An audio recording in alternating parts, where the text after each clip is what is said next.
Next, we have Arizona State, there's a clear second tier, I would say, in the Pac-12. We have 4 teams here with a win total of 8.5.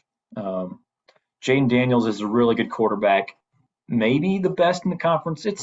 It's close. He's in the top tier of quarterbacks in the conference. Has been very impressive. Almost all of their rushing and receiving production returns. Most of their offensive line is back.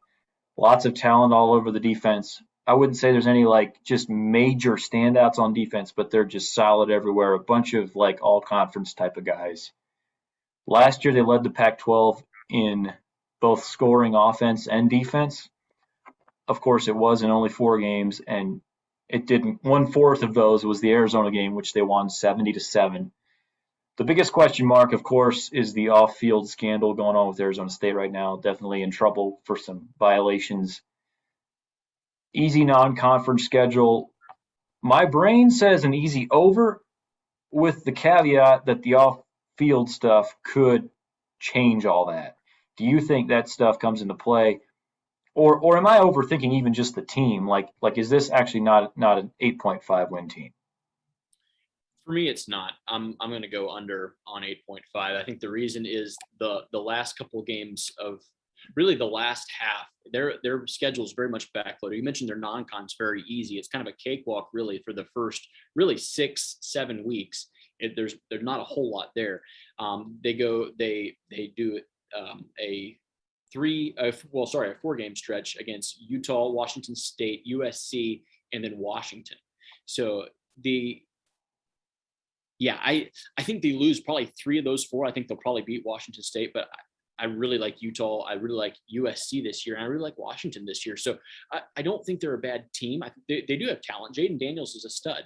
He's been a stud for a couple of years now, but I really don't feel that they're going to just be able to just walk over the rest of the Pac-12. They don't have the trench depth maybe that Oregon has. And that's kind of who we're kind of comparing them to, because we think Arizona State could possibly be at 8.5, they're a Pac-12, Pac-12 South favorite.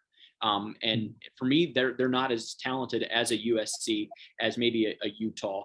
I would give both of them the advantage, maybe even on the coaching staff. And you mentioned we'll kind of stay away from the allegations. Nothing's really been proven there.